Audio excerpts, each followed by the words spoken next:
Hello बच्चों, welcome to सार classes. अभी की इस वीडियो में हम लोग पढ़ने वाले हैं 10th क्लास मैथमेटिक्स से एक्सरसाइज 4.3 का क्वेश्चन नंबर 7 से लेकर के बाकी के जो बचे हुए क्वेश्चन हैं वो सभी। इससे पहले के जो भी सवाल थे वो हमने अलग वीडियो में पढ़ लिए हैं, ठीक है। तो क्वेश्चन नंबर 7 में कहता है कि दो संख्याएं हैं, एक बड़ी संख्या है, एक छोटी संख्या है। अगर आप बड़ी संख्या और छोटी संख्या दोनों का वर्ग करते हो और बड़ी संख्या के वर्ग में से छोटी संख्या के वर्ग को माइनस कर देते हो तो जो आंसर आता है वो 180 होता है। ये पहला कंडीशन दिया हुआ है।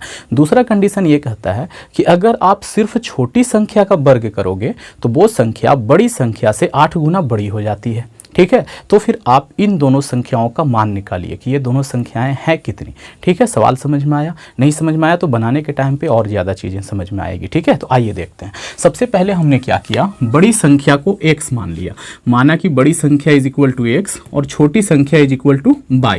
आप लोग कहोगे सर यहाँ पे तो सिर्फ एक चर लेकर के सॉल्व होता है, या तो x लेके सॉल्व कीजिए या फिर y लेके सॉल्व कीजिए। तो हम लोग वही करेंगे, सवाल को आगे जाके कन्वर्ट कर देंगे, इसको x में ही कन्वर्ट कर देंगे, ठीक है। हम इसको सिर्फ x पे भी बना सकते हैं, कोई दिक्कत नहीं है, लेकिन y मान लेने से चीज़ें थोड़ी आसान हो जाती हैं, तो इसलिए मैंने y मान लिया है। अगर आप लोगों को सीखना है कि सिर्फ x के जरिए कैसे बना सकते हैं तो लाइव क्लास में पूछ लेना, ठीक है जी। अब देखिए यहाँ पे दो कंडीशन दिया गया है। कंडीशन 1 में कहा गया है कि दोनों संख्याओं का वर्ग कीजिए, x का वर्ग कीजिए और y का वर्ग कीजिए। बड़ी संख्या के वर्ग में से छोटी संख्या का वर्ग को माइनस कर दीजिए तो ये 180 आता है, ठीक है। तो हमने लिख दिया कि 180 के बराबर है, ये समीकरण 1 हो गया। कंडीशन 2 भी दे रखा है। कंडीशन 2 कहता है कि अगर आप छोटी संख्या का वर्ग करते हो यानी y का वर्ग करते हो तो ये जो है ये बड़ी संख्या यानी कि x से 8 गुना बड़ी हो जाती है। अब ये संख्या 8 गुना बड़ी है, ये 8 गुना छोटी है। हम चाहते हैं कि दोनों बराबर हो जाए तो इसमें 8 से गुना करना पड़ेगा, है ना, तब ना दोनों बराबर हो जाए। जैसे समझने के लिए ये क्या है, एक तराजू है, ठीक है जी। तराजू में दो पलड़े होते हैं, मैंने ऐसा बना दिया, ठीक है। वीडियो थोड़ा लंबा होगा लेकिन समझ में चीज़ें आएगी। हमने क्या किया, इस तरफ 40 kg रख दिया और इस तरफ 5 kg रख दिया, ठीक है। तो ये वाला चीज़ 8 गुना ज़्यादा है, किससे, इससे। तो बताओ ये जो काटा है इसको बराबर रखने के लिए ऐसा 5 kg हमको कितना पीस और इस तरफ रखना पड़ेगा जिससे कि दोनों बराबर हो जाए, ठीक है। 5 जैसा कितना पीस रखना पड़ेगा ताकि बराबर हो जाए, तो 8 पीस रखना पड़ेगा, है ना, क्योंकि ये 8 गुना ज़्यादा है। तो 8 पीस 5 kg वाला रखोगे ना तो दोनों क्या हो जाएगा, बराबर। तो वैसे ही ये वाला चीज़ इससे 8 गुना ये बड़ा है तो इस पर क्या किया, ऐसा 8 पीस डाल दिया, ठीक है जी। तो ये देखिए यहाँ से हमने क्या किया, इसको सेकेंड मान लिया और यहाँ से y स्क्वायर का मान समीकरण 1 में रख दीजिए, सवाल सॉल्व हो जाएगा। तो लिखेंगे कि 2 से y स्क्वायर का मान समीकरण 1 में रखने पर, समीकरण 1 में रखने पर, ठीक है। तो क्या हो जाएगा, x square minus y square के जगह पे कितना रखना है, 8x रखना है। ऐसा ना हो कि इसका स्क्वायर कर दो, इसका ये स्क्वायर देख करके, भाई ये पूरा y स्क्वायर के जगह पे ही 8x रखना है, ठीक है। इज इक्वल टू इस तरफ क्या है बच्चे, 180 है, इसको इस तरफ ले आइए तो एक्स स्क्वायर माइनस का 8x और माइनस का 180 इज इक्वल टू 0 हो जाएगा। अब देखिए एक द्विघात समीकरण बन गया। अब इतना बता चुका हूँ ये सब सवाल की, ये तो मैं समझता हूँ कि ऐसे ही बना दोगे अब, ठीक है। फिर भी मैं सॉल्व कर दे रहा हूँ, इज इक्वल टू 0। यहाँ पे क्या कॉमन है, x कॉमन है तो x माइनस 18 बचेगा। यहाँ पे प्लस का 10 कॉमन है तो यहाँ से भी x माइनस 18 बचेगा, इज इक्वल टू 0। आप इसे सॉल्व करोगे तो क्या हो जाएगा, x माइनस 18 कॉमन करोगे तो यहाँ से बचेगा x और यहाँ से बचेगा प्लस का 10 इज इक्वल टू 0। अब देखिए यदि x माइनस 18 अगर 0 के बराबर है तो x इज इक्वल टू कितना हो जाएगा, 18 हो जाएगा। और यदि x प्लस 10 0 के बराबर है तो x इज इक्वल टू क्या हो जाएगा बच्चे, माइनस का 10 हो जाएगा, ठीक है। अब देखिए यहाँ पे दो चीजें आई। बड़ी संख्या जो है हम लोगों ने क्या मान रखा था, x मान रखा था और x के कितने मान आए, 2 मान आए हैं, ठीक है। तो अब हम लोग इसके अकॉर्डिंग आंसर निकालेंगे। एक बार x के जगह पे 18 रख के सॉल्व करेंगे और एक बार x के जगह पे माइनस का 10 रख कर सॉल्व करेंगे और बड़ी संख्या छोटी संख्या निकालेंगे। ये तो खैर बड़ी संख्या है, ठीक है। तो अब मैं इसे रब करता हूं और दोनों कंडीशन के हिसाब से आगे बढ़ते हैं। लिखेंगे कि यदि x इज इक्वल टू 18 मानते हैं, x इज इक्वल टू क्या 18 को लेके आगे बढ़ते हैं तो क्या हो जाएगा by square is equal to कितना है बच्चे 8x है। यहाँ से देखो बाई भी तो निकालना है ना, छोटी संख्या बाई है, ठीक है। तो यहाँ से बाई इज इक्वल टू क्या हो जाएगा 8 और x के जगह पे कितना है जी 18। इस तरफ से स्क्वायर हटेगा तो इस तरफ रूट आ जाएगा, ठीक है बच्चों। अब देखिए इस 8 को क्या लिख सकते हैं हम लोग 4 इंटू 2 लिख सकते हैं और इसको 9 इंटू 2 लिख सकते हैं और ये अभी भी रूट के अंदर है। अब देखिए 4 का वर्गमूल 2 होता है, ये 2 पीस 2 के बदले में 1 पीस 2 बाहर आ जाएगा और ये 9 का वर्गमूल 3 होता है। तो यानी कि बाई इज इक्वल टू जो आंसर आया वो क्या आया 12 आया। और एक चीज और जानते हैं हम लोग, जब भी वर्गमूल से कोई चीज बाहर निकलता है तो प्लस और माइनस दोनों में होता है, ठीक है। तो यहाँ पे बाई प्लस में भी होगा और माइनस में भी होगा। तो यहाँ पे लिखेंगे इसलिए बड़ी संख्या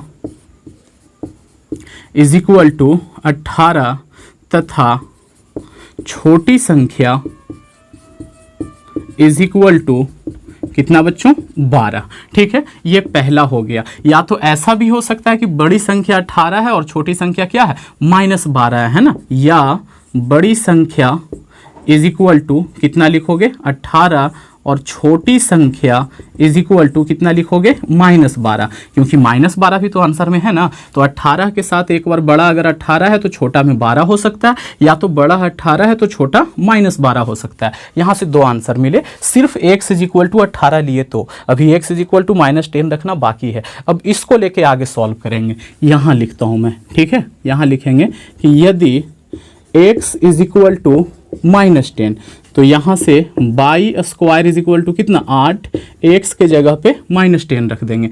तो यहाँ से बाई इज इक्वल टू क्या हो जाएगा, स्क्वायर हटा तो इस तरफ रूट आएगा और ये 80 में।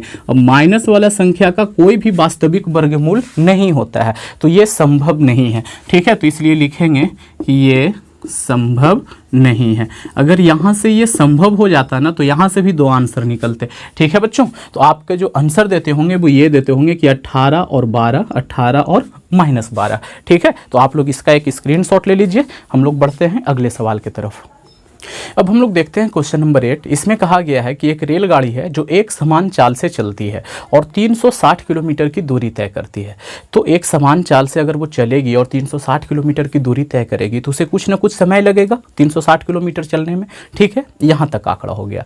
दूसरा कंडीशन ये दिया हुआ है कि अगर रेलगाड़ी की चाल 5 किलोमीटर बढ़ा दिया जाए और दूरी को उतना ही रखा जाए तो पहले जितना टाइम लगता था उससे 1 घंटा कम टाइम में ही ट्रेन वहां पहुंच जाएगी जहां उसे पहुंचना है। तो आपको ये बताना है कि रेलगाड़ी की एक समान चाल कितनी है, ठीक है। अब देखिए सवाल बनाने के टाइम पे जो भी चीज़ें समझ में नहीं आई है वो समझ में आ जाएगी, ठीक है जी। तो सबसे पहले हमने मान लिया कि रेलगाड़ी का जो एक समान चाल है वो कितना है 1 किलोमीटर प्रति घंटा है और दूरी कितना है बच्चे 360 किलोमीटर है।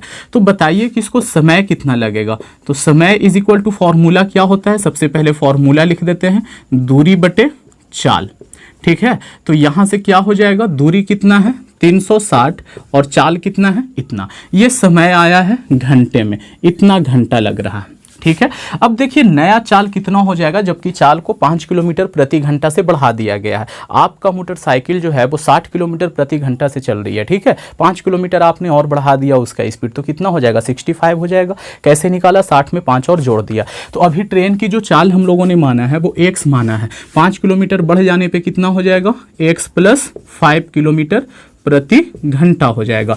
दूरी अभी भी 360 है तो समय तो अभी भी लगेगा, ठीक है। तो समय इज इक्वल टू कितना हो जाएगा, दूरी बटे चाल, दूरी और बटे में क्या है जी चाल, इतना घंटा लगेगा। अब जैसा कि सवाल कहता है कि ये वाला जो समय है ना वो ये वाला समय से 1 घंटा कम है, यानी कि ये 1 घंटा ज़्यादा है, ये 1 घंटा कम है, ठीक है। तो करेंगे क्या, कैसे करेंगे कि दोनों में एक संबंध बनेगा। ये बताओ, ये जो 10 है वो 8 से कितना ज़्यादा है, ये वाला चीज़ इससे 2 ज़्यादा है, हम सब लोग जानते हैं। लेकिन निकलेगा कैसे कि 2 कैसे आएगा। तो आप क्या करो कि ये जो 10 जो ज़्यादा है उसमें से जो कम है उसको माइनस कर दो, ऑटोमेटिक कितना कम ज़्यादा है वो आंसर आ जाता है, ठीक है। कितना कम है जी, 2 कम है 8 10 से। तो हम लोग वैसे ही यहाँ पे करेंगे, ये वाला ज़्यादा है यानी कि 360 बटे में x और ये कम है तो इसको लिखेंगे 360 बटे में x प्लस 5। ठीक है जी, ऐसा किया, ज़्यादा में से कम को माइनस कर दिया।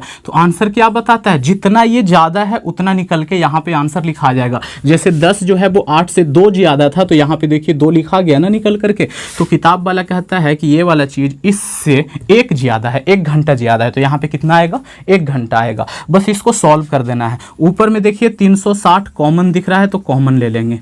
यहाँ पे क्या बचेगा, 1, और यहाँ पे x माइनस देके यहाँ 1 और यहाँ पे x प्लस 5 बचेगा, इज इक्वल टू कितना बच रहा है जी, 1 बच रहा है। ठीक है, अब इसको सॉल्व कर देना है। बस देखिए क्या हो जाएगा, 360 को हम लोग ऐसे ही रखते हैं यहाँ पे, 360 इंटू में लघुत्तम लीजिए, तो क्या हो जाएगा, x इंटू एक्स प्लस 5 है, तो यहाँ पे लिख देंगे x प्लस 5।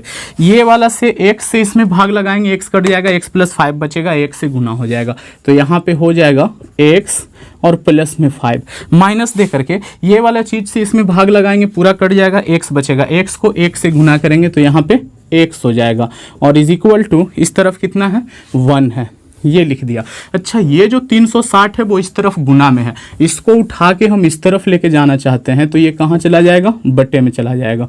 ठीक है, इतना तो हम लोग जानते हैं।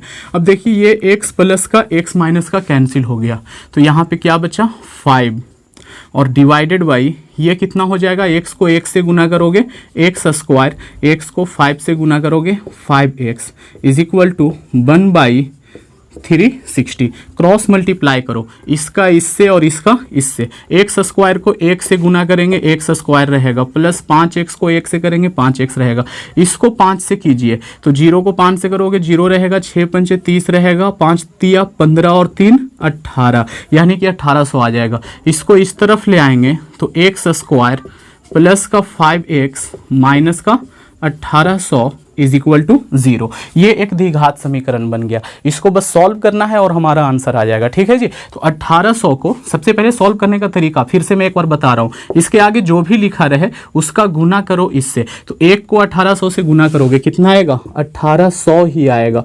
अब इसको तोड़ो 2 हिस्से में, ऐसे तोड़ना है कि जोड़ने या घटाने पे कितना आए, प्लस का 5 आए, 2 से लगाएंगे तो कितना हो जाएगा, 900 हो जाएगा, फिर 2 से लगाएंगे तो कितना, 450, 2 से लगाएंगे तो कितना हो जाएगा, 225 हो जाएगा। अब इसको 5 से लगा देते हैं, 5 चौके 20 और 5 पचे 25, 5 से लगा दिया 9 पंचे 45, 3 से लगा दिया 3 बार में, 3 से लगा दिया 1 बार में, क्या करें कि हो जाए, जहाँ तक मुझे दिख रहा है जरा ध्यान से देखिए, 5 दूनी 10, दूनी 20, दूनी 40, इन चारों को एक साथ रखते हैं तो कितना आता है, 40 आता है। इन तीनों को एक साथ रखिए तो 5 तिया 15, 15 तिया 45। ठीक है, 40 और 45 को ऐसा क्या करें कि प्लस में 5 आंसर आए, तो इसको माइनस में रख देते हैं और इसको प्लस में रख देते हैं, प्लस में 5 आ जाएगा, है ना। तो बस यही वाला काम करेंगे, तो एक्स स्क्वायर प्लस का 45x और माइनस का 40x गुना करने पे ये 1800 आएगा,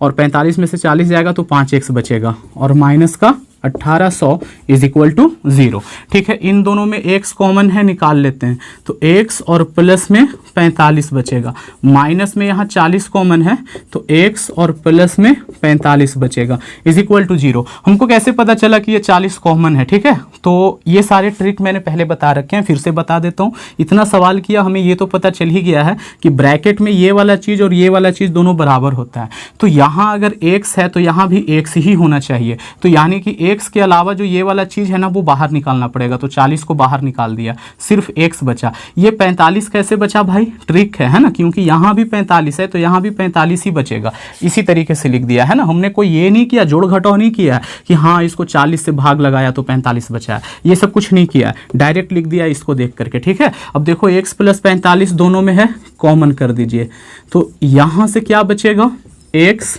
और यहाँ से क्या बचेगा, 40 इज इक्वल टू 0। अब इसको अगर हम 0 के बराबर लिखते हैं तो क्या होता है, मैं इस तरफ कर रहा हूँ, यहाँ लिखेंगे कि प्लस में 45 इज इक्वल टू 0 मान ले ये वाला चीज़ को, तो यहाँ से x इज इक्वल टू क्या आ जाएगा, माइनस का 45 आ जाएगा। ठीक है, और अगर हम x माइनस में 40 को 0 माने तो यहाँ से x इज इक्वल टू क्या आ जाएगा, प्लस का 40 आ जाएगा। अब ये वाला चीज़ संभव नहीं है। क्यों संभव नहीं है आप लोग समझ रहे होंगे। x को हमने क्या माना था, किसको माना था, x को, चाल को x माने हैं। चाल कभी भी माइनस में नहीं हो सकता, ठीक है बच्चों। तो x का जो मान है वो सिर्फ 40 लिया जाएगा, ठीक है। तो लिखेंगे अतः रेलगाड़ी की चाल, रेलगाड़ी की एक समान चाल भी लिख सकते हो, वो कितना है, 40 किलोमीटर प्रति घंटा, ठीक है बच्चों। आप लोग इसका स्क्रीनशॉट ले सकते हो और कहीं पे कोई चीज़ समझ में नहीं आए तो कमेंट करके पूछ सकते हो, ठीक है बच्चों। ये जो सवाल है ये हमसे पानी भरवा रहा है। पानी इसमें भरवा रहा है कि एक टंकी है जिसमें 2 पाइप लगे हुए हैं। एक पाइप थोड़ा मोटा है और एक पाइप थोड़ा पतला है, ठीक है। तो दोनों में समय भी अलग अलग लगेगा। दोनों के जरिए अगर पानी भरा जाए उस टंकी में तो समय क्या लगना है, अलग अलग लगना है। मैं यहाँ डायग्राम बना के समझाता हूँ। ये देखिए, इसको मान लिया हमने कि इस टंकी को भरा जाना है और इस टंकी में 2 पाइप लगे होते हैं।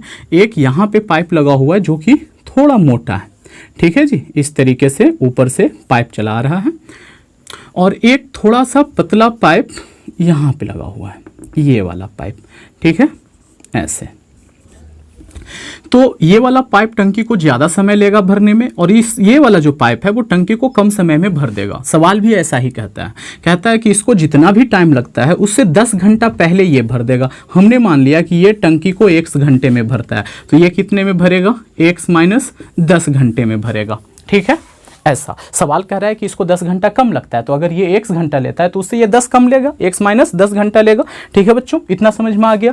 अब देखिए सवाल ये कहता है कि अगर दोनों को एक साथ खोल दिया जाए, दोनों नल को एक साथ खोल दिया जाए तो क्या होता है, 9.3/8 घंटा में ये भर जाता है। यानी कि 75/8 घंटा में ये पूरा का पूरा टंकी भर जाता है, दोनों नल को एक साथ खोल दिया जाए तो, ठीक है। तो हम लोग क्या करेंगे, सबसे पहले इतना देरी में इस नल के द्वारा कितना पानी भरा जाएगा, इतना ही देर में इस नल के द्वारा कितना पानी भरा जाएगा, ये दोनों अलग अलग निकालेंगे, दोनों को जोड़ देंगे, दोनों मिलके कितना पानी भर रहा है भाई, तो पूरे एक टंकी को भर रहा है, ठीक है। तो सबसे पहला काम है कि इस नल के द्वारा इतना घंटा में और दूसरा इस नल के द्वारा इतना घंटा में हम लोग पहले इस टंकी को भरा जाने वाला हिस्सा ज्ञात करेंगे, ठीक है। सवाल बनाते हैं और समझ में आएगा, ठीक है। माना कि छोटे व्यास वाले नल जो है वो टंकी को 1 घंटा में भरता है, तो जो बड़ा व्यास वाला जो ये है नल है वो कितना देर में भरेगा, x माइनस 10 घंटा में भरेगा, है ना, उससे 10 घंटा कम टाइम लेगा।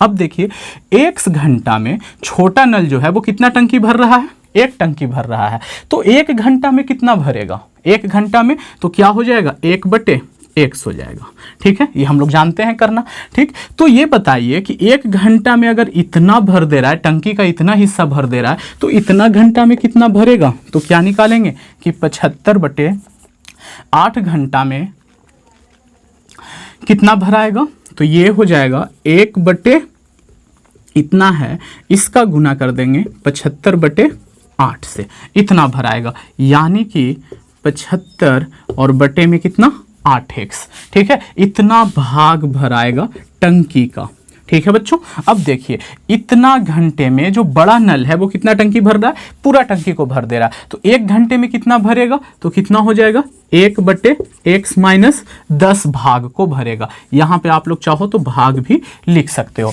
ठीक है। तो आप इसका भी निकाल लो, 75/8 घंटे में कितना भरेगा, ठीक है। तो 75/8 में कितना भरेगा भाई, तो 1 घंटे में जितना भरता है उसको जितना देरी के लिए निकालना है उतना से गुना कर दीजिए, ठीक है जी। अगर आप मान लो एक काम करते हो, 75/8 है ना, हाँ लिख दिया। मैं इसको समझाता हूँ अभी। ये रहा 75 और यहाँ पे कितना हो जाएगा, बटे में 8 है और गुने में कितना है, x माइनस 10 है, ये लिख दिया। आप एक बात बताओ, आपको पेन बनाने के लिए कह दिया जाए 1 घंटा में ये जो पेन है वो 8 पेन बनाते हो, तो 5 घंटा में कितना बनाओगे, 40 पेन बनाओगे। कैसे निकाला, 1 घंटे में जितना करते हो, जितना घंटे में बोला जा रहा है उतने से उसको क्या कर दिया, गुना कर दिया। तो वैसे ही वो जो टंकी है 1 घंटे में जो है ना वो कितना पानी भरता है, इतना पानी भर देता है, ठीक है। तो इतना घंटे में कितना भरेगा, तो इतना भर देगा, ठीक है जी। अब देखो टंकी का इतना भाग छोटा नल भरेगा, इतना भाग बड़ा नल भरेगा और दोनों मिलके कितना करेगा, पूरा का पूरा टंकी भर देगा, ठीक है जी। तो दोनों मिलके क्या करेगा, पूरा टंकी भर देगा। तो यहाँ हम लोग लिखेंगे अकॉर्डिंग टू क्वेश्चन, छोटा नल के द्वारा भरा जाने वाला हिस्सा कौन सा है, ये है 75/8x और प्लस बड़ा नल के द्वारा कितना है जी, तो ये है 75/8 और x माइनस 10, दोनों मिलके कितना टंकी भर रहा है? तो एक टंकी को भर रहा है, मतलब कि पूरा टंकी को भर दे रहा है। बस इसको सॉल्व कर दीजिए। तो यहाँ से देखोगे आप लोग तो दिखेगा कि 75 और बटे में 8 जो है वो कॉमन है। तो यहाँ क्या बचेगा? ऊपर में x 1 और नीचे में x प्लस यहाँ पे ऊपर में 1 और नीचे में x minus 10 is equal to कितना है? 1 है। ठीक है, अब देखिए क्या हो जाएगा, यहाँ पे LCM लेंगे, इसको सॉल्व कर रहे हैं। ये 75/8 ही रहने देते हैं अभी इसको, इसका LCM लेंगे तो क्या हो जाएगा? x इंटू एक्स माइनस 10, भाग लगाएंगे ये बचेगा, गुना कर देते हैं तो x माइनस 10 हो जाएगा। भाग लगाया, x बचा, इसको गुना कर दिया तो x बचेगा। इस तरफ क्या हो जाएगा? 1। अच्छा, ये वाला चीज़ को हम इधर देखना नहीं चाहते, उठा के इस तरफ फेंक देंगे। नीचे वाला चीज़ कहाँ जाएगा? ऊपर जाएगा, और ऊपर वाला चीज़ कहाँ जाएगा? नीचे जाएगा। लिख दिया, यहाँ से ये खत्म हो गया। अब देखिए x और x जुड़ के कितना हो जाएगा? 2x हो जाएगा। और यहाँ पे कितना है बच्चे? और हाँ, माइनस में 10 है। और यहाँ पे कितना है? गुना कर दीजिए ना, x² माइनस का 10x इज इक्वल टू 8 और डिवाइडेड बाई कितना है? 75। अच्छा देखो, इसमें भी 2 है, इसमें भी 2 है, इसमें भी 2 है, ऊपर में सब में 2 से भाग लगा देते हैं, या तो ऐसा करते हैं 2 कॉमन ले लेते हैं। तो यहाँ से क्या बचेगा? x, यहाँ से क्या बचेगा? 5 और बटे में कितना है? x² माइनस का 10x इज इक्वल टू, या क्या हो जाएगा भाई? 8 और बटे 75। ये से ये 4 बार में कट गया। ठीक है, अब मैं यहाँ पे इसको लिख देता हूँ। ये देखिए यहाँ पे क्या हो जाएगा? x माइनस 5 लिख दिया, x माइनस 5 और बटे में कितना है? x² minus 10x, x² minus का 10x इज इक्वल टू, ये कितना है? 4 और बटे में 75। ठीक है बच्चों, अब देखिए आगे करते हैं। तो आगे कैसे होगा? इसका गुना इसके साथ गुना कीजिए तो क्या हो जाएगा? 4x², 10 चके 40 x इज इक्वल टू, इसका गुना करोगे तो क्या हो जाएगा? 75x और इसको गुना करोगे 5 पचे 25 और 7 पचे 35 और 2 37, 375। सबको इस तरफ लाओ तो क्या हो जाएगा? 4x² माइनस 40x माइनस का 75x और यहाँ पे क्या हो जाएगा? प्लस का 375 इज इक्वल टू 0। अब देखिए क्या हो जाएगा? 4x², इन लोग दोनों को जोड़ेंगे तो कितना आएगा? 115x आ जाएगा माइनस का, और प्लस में कितना है? 375 इज इक्वल टू 0। अब देखिए द्विघात समीकरण मिल गया, बस उसे सॉल्व करना है और हमारा आंसर आ जाएगा। ठीक है बच्चों, तो आप लोग इसका एक स्क्रीनशॉट ले लें ताकि मैं आगे बता सकूं। यहाँ पे बस इसको रब करूँगा और हमारा काम हो जाएगा। ठीक है बच्चों, तो स्क्रीनशॉट ले लीजिए। सबसे पहले सवाल यहाँ कॉपी कर देते हैं। कितना है? 4x² है माइनस का 115x है और प्लस का 375 इज इक्वल टू 0। सबसे पहला काम, इसको और इसको दोनों को गुना कीजिए। कितना आ जाएगा? 375 से गुना करेंगे 1500 आ जाएगा। ठीक है, इस 1500 को 2 हिस्से में तोड़ना है। ऐसे तोड़ना है कि जोड़ने या घटाने पे 115 आए। ठीक है जी, तो ये तो साफ साफ दिख रहा है, बड़े आसानी से हो जाएगा। आप लोग क्या करोगे? नहीं समझ में आता है तो इसको ब्रेक करोगे, जैसे LCM लिया जाता है। ठीक है, मुझे यहाँ पे दिख रहा है तो मैं डायरेक्ट करने वाला हूँ। ठीक है जी, ये रहा 15x, दोनों को गुना कीजिए 1500 आएगा, और 100 और 100 और सिर्फ 15 को जोड़ोगे तो 115 आ जाएगा। ठीक है, और ये है 375 इज इक्वल टू 0। ठीक है बच्चे, आगे आइए। इन लोग दोनों में क्या कॉमन है? 4x कॉमन है, ले लिया कॉमन। यहाँ से x बचेगा और यहाँ से 25 बचेगा। इन लोग दोनों में देखो, हमें सिर्फ x चाहिए क्योंकि यहाँ x है तो 15 बाहर निकाल दो, तो यहाँ क्या बचेगा? x। यहाँ कितना बचेगा? तो 25 ही बचेगा, तो लिख दिया 25 और इज इक्वल टू 0। ठीक है, अब देखिए x माइनस 25 को कॉमन करते हैं। ये सब कुछ मैं पहले ही सिखा चुका हूँ, इसीलिए जल्दी जल्दी कर दे रहा हूँ। तो यहाँ से क्या बचेगा? 4x और यहाँ से क्या बचेगा? माइनस का 15 इज इक्वल टू 0। अब इसको सॉल्व करते हैं। x minus 25 is equal to 0, तो x इज इक्वल टू क्या हो जाएगा? 25 हो जाएगा। और यहाँ से 4x minus 15 is equal to 0, तो यहाँ से 4x इज इक्वल टू 15 आएगा और x इज इक्वल टू 15/4 आएगा। ठीक है बच्चों, अब देखिए यहाँ से आगे कैसे होगा। x हमने किसे माना था? x माना था उस टाइम को जितना देर में टंकी को भरता है छोटा वाला नल। ठीक है, तो अगर हम छोटा वाला नल को मान ले कि 25 घंटा लगता है टंकी को भरने करने में, तो बड़ा वाला को कितना लगेगा। ठीक है, तो छोटा नल इज इक्वल टू, अगर हम लोग यहाँ पे लें कि x इज इक्वल टू 25 आया है इतना घंटा, तो बड़ा नल को कितना लगेगा, आप ही लोग बताइए। 10 घंटा कम लगता था, तो 25 माइनस 10 यानी कि 15 घंटा लगेगा। ठीक है बच्चों, और अगर इसके हिसाब से सॉल्व करें, लिखेंगे कि यदि छोटा नल को कितना समय लगे, 15/4 घंटा लगे, तो बड़ा नल को कितना लगेगा, तो बड़ा नल को इससे 10 घंटा कम लगता है, यानी कि 15/4 में 10 माइनस करो, इसको सॉल्व करोगे ना तो कितना आएगा, -25 और बटे का 4, जो कि कभी भी संभव नहीं है, समय कभी माइनस में नहीं आ सकता।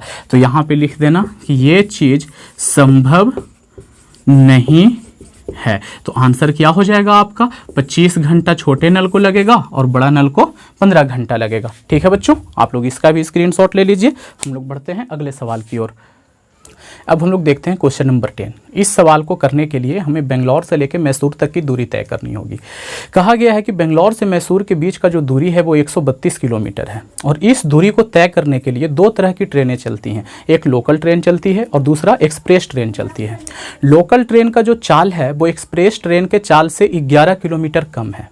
ठीक है, तो लोकल ट्रेन को समय भी ज़्यादा लगेगा क्योंकि चाल कम है ना, चाल कम रहेगा तो टाइम ज़्यादा लगेगा दूरी तय करने में, और अगर चाल ज़्यादा रहे तो टाइम जो है वो क्या लगेगा, कम लगेगा। तो कहता है कि लोकल ट्रेन को 1 घंटा ज़्यादा लगता है, तो आपको ये बताना है कि एक्सप्रेस ट्रेन का चाल कितना है और साथ ही साथ लोकल ट्रेन का चाल कितना है। आइए सवाल करते हैं। सवाल करने के लिए मैंने क्या किया, माना कि सवारी गाड़ी की जो चाल है लोकल गाड़ी का वो कितना है, x किलोमीटर प्रति घंटा है, तो बताओ कि एक्सप्रेस वाले का कितना हो जाएगा। इससे 11 किलोमीटर ज़्यादा स्पीड से चलती है वो। ठीक है जी, तो ये लीजिए इतना किलोमीटर प्रति घंटा लिख दिया।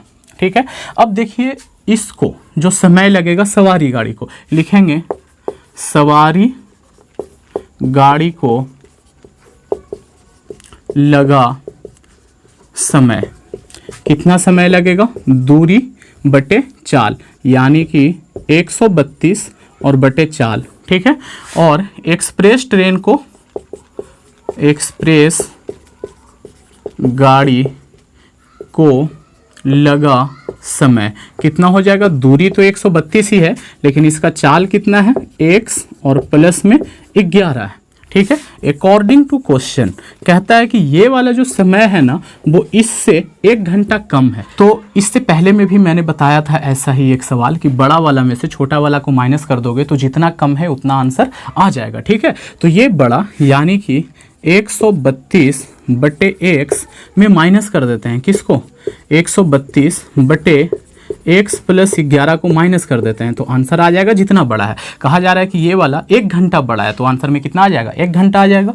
132 को कॉमन कर लेते हैं ऊपर, तो यहाँ पे क्या बचेगा, 1 और बटे में x, यहाँ पे 1 और बटे में x plus 11 is equal to कितना बचेगा, 1। ठीक है, अब देखिए क्या हो जाएगा, इसको सॉल्व करना है, मैं यहाँ पे कर रहा हूँ। 132 को ऐसे ही छोड़ देते हैं फिलहाल, अंदर लघुत्तम लेंगे तो कितना हो जाएगा, x इंटू एक्स प्लस 11, इन लोग दोनों को गुना कर दिया, लघुत्तम तो हो नहीं रहा, इससे भाग लगाएंगे, x कटेगा, x प्लस 11 बचेगा, इसका गुना 1 से करेंगे तो कितना हो जाएगा, x और प्लस में 11, माइनस दे करके इससे भाग लगाएंगे तो वो कट जाएगा, ये बचेगा, इसका गुना इससे, तो ये हो जाएगा ये, और इस तरफ कितना है बच्चों, 1 है। 132 को भगाना चाहते हैं तो इस तरफ गुना में था, इस तरफ कहाँ आ जाएगा, बटे में आ जाएगा, प्लस का x माइनस का x कैंसिल हो गया, तो यहाँ क्या बचा, 11, और इसको गुना कर देंगे तो x स्क्वायर और प्लस का 11x is equal to 1/132, cross multiply कर दीजिए तो हो जाएगा x स्क्वायर प्लस का 11x इज इक्वल टू, इसको गुना करेंगे, 11 दूनी 22, 11 तिया 33 और 2 35, 11 इकाई 11, 11 और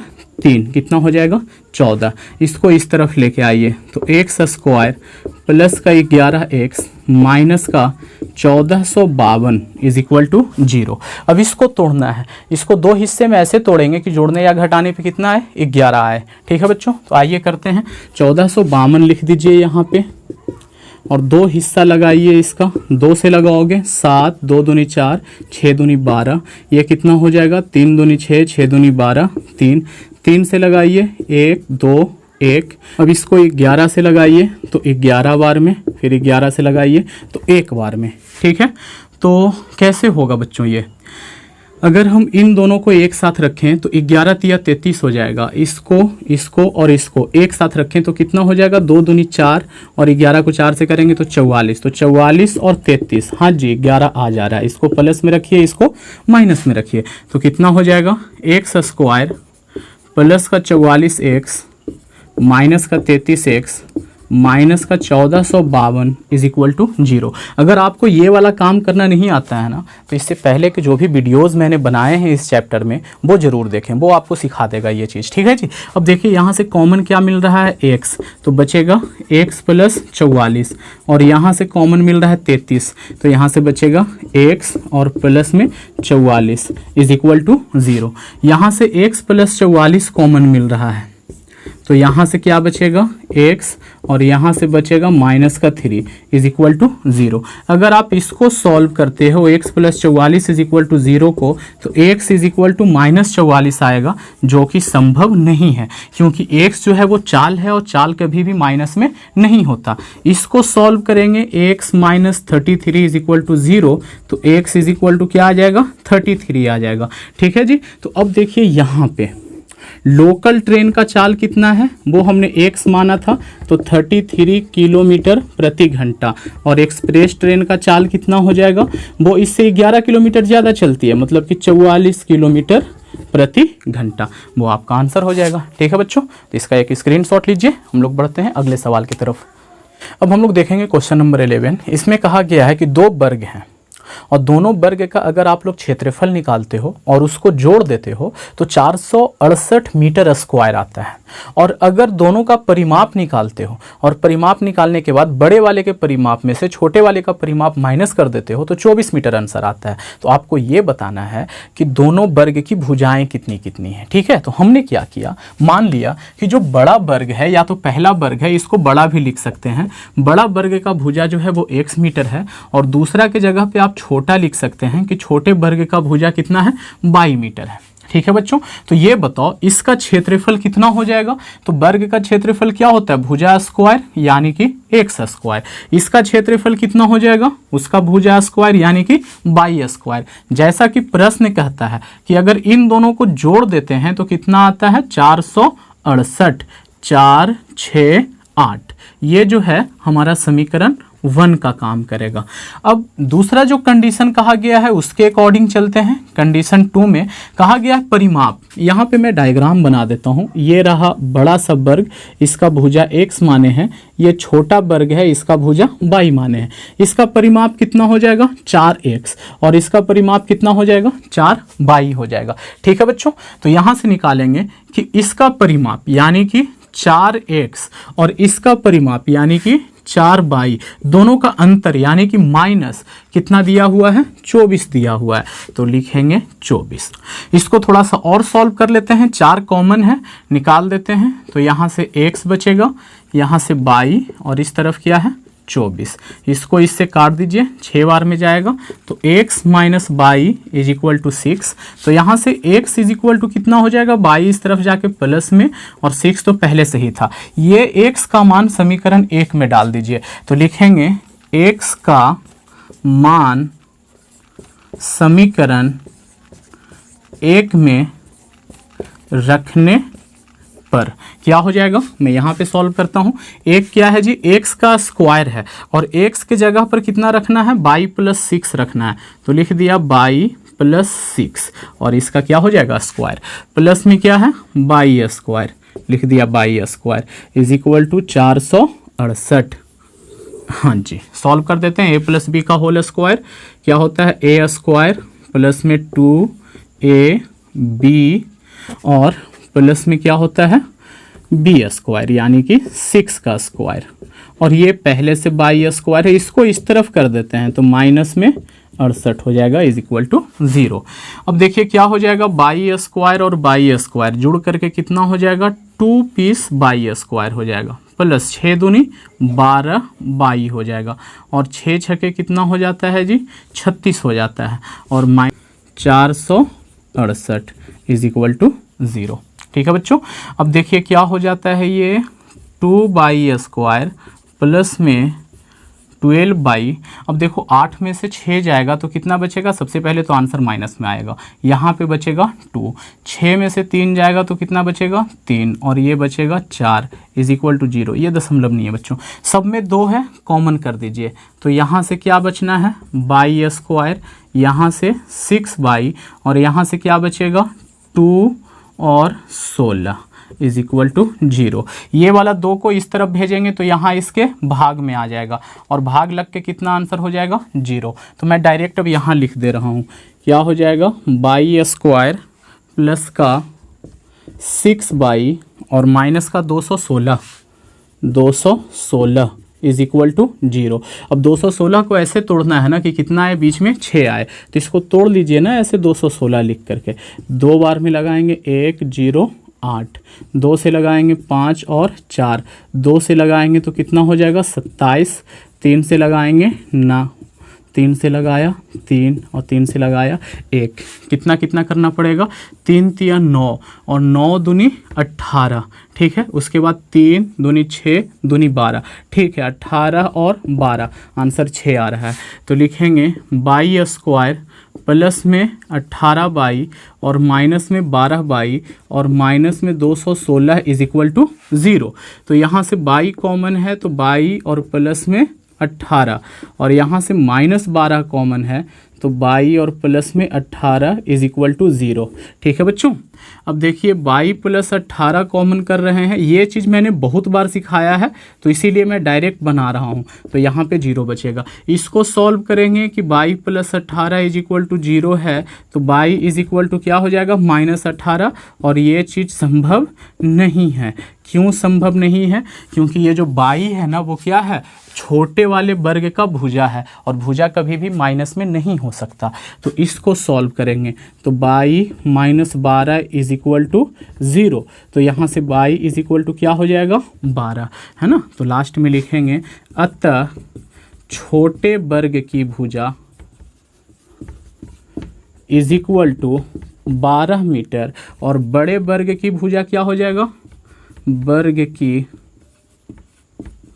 भुजा, ठीक है। तो देखिए दोनों में कुछ संबंध है दिया हुआ, कैसे निकलेगा, ओ अभी हमें x और निकालना पड़ेगा, बाई आ चुका है तो x यहाँ से निकाल दें, कितना हो जाएगा, देखिए x = क्या है जी, बड़ा वर्ग का भुजा x = देखिए यहाँ पे बाई और प्लस का 6 है, बाई = 12 आया है, इसमें 6 और जोड़ोगे तो कितना हो जाएगा 18 हो जाएगा, तो 18 मीटर आएगा, ठीक है बच्चों। आप लोगों को अगर दिख नहीं रहा है तो मैंने बोल दिया है, यहाँ से देखिए x = क्या है, बड़ा वर्ग का भुजा यही तो है, तो x = बाई प्लस 6, बाई = 12 है, 12 में 6 जोड़ोगे तो कितना हो जाएगा 18 हो जाएगा, ठीक है। तो आप लोग इसका एक स्क्रीनशॉट लीजिए, और अगर वीडियो अच्छा लगा है तो इसे लाइक कीजिए, दोस्तों में शेयर कीजिए, चैनल को सब्सक्राइब भी कर सकते हैं। Thank you, thanks for watching. बने रहिए SR क्लास के साथ।